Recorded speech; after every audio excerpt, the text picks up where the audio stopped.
Hello everyone, this is Devil Doll Gamers. I'm here to bring you the Templar Guide, how to gear him out and what will help you in greater rifts. Alright, let's go ahead and cut to the chase. The first thing you're going to need is the Enchanting Favor. Equip on follower, your follower cannot die.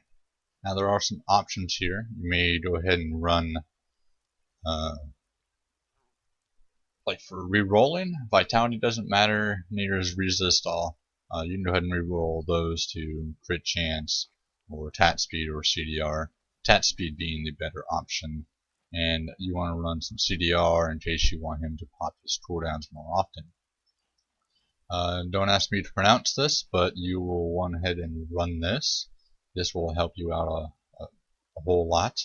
Imagine the Rift Guardian below 20% life, not being able to cast any affixes or anything. He will literally just sit there.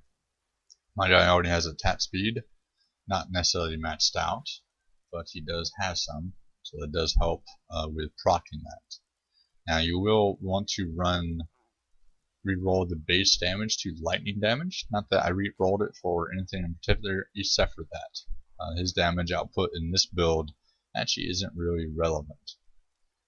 For the neck, there are a couple different options. You can run the S of Johan, which is what I do, which I actually can reroll some of his stats for more attack speed.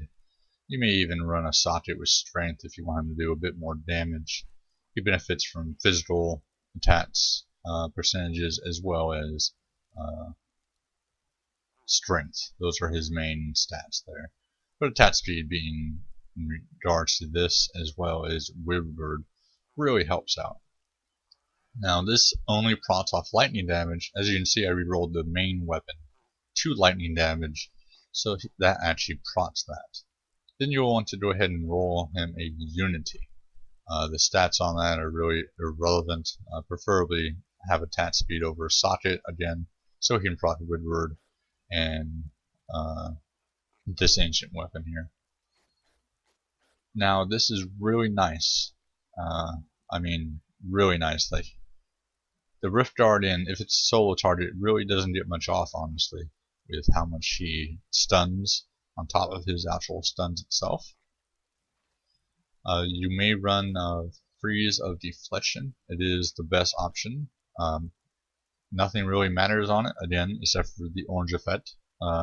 Getting as high as possible, 1.5 seconds. Now you go ahead and want to run Intervene with that, so he can actually taunt all targets within 10 yards of you, and then they're all going to get frozen as soon as he blocks. Now if you want to run something else instead of Woodward, you may run Justice Lantern, which I can show you that right now. It actually has a 16% chance to block, and you can even re-roll his shield to roll for block chance. Now, if you are running in a non-Unity build, aka the CDR waste build with the BKs, so you run in Nor Pain, so you don't need to actually run Unity, you can go ahead and run Justice Lantern in its place as well. There's even the one item that, I forget the name of it, but actually summons the little goblins that blow up, if you want a little extra damage. Or you can run even a Bulk Hathos. It tends to tick quite a bit. I believe the max is still 200% weapon damage, though. It's 200% of his actual base weapon damage. And I heard rumors, I haven't actually tested this out, that a gem of Officious Totson can be placed into his rings or his Ami, and that will actually gain the benefit of the 10% increased damage. Do not quote me on that. I'm not saying to run that. I heard that was an option and that may be removed next season. Not too sure. Now let's go ahead and get into his skills. You're going to want Intervene, which really works really well with Freeze of Deflection. No other way really for him to grab aggro off of you. You want them slowed by 80%. You could do Regen Life, but I don't see Regen Life actually providing you any true benefit. Honestly, when you get to pushing greater risks, or even T-Set 6400 life, when you have almost 1,000,000 life, is not anything. And it really helps to slow them down so you can help you get out of melee range before they hit you. So you can actually just stay right out of their range so they're not able to actually hit you at all. Use charge. All enemies within 8 yards stunned. Also helps the Rift Guardian. Unless you want to go for a pure DPS build, you can go ahead and do the Massive Onslaught. You can go for Inspire for Fury Regeneration. If you don't need the Fury Regeneration, I haven't swapped out yet to even test to see if I still need it or not. I don't think I honestly do.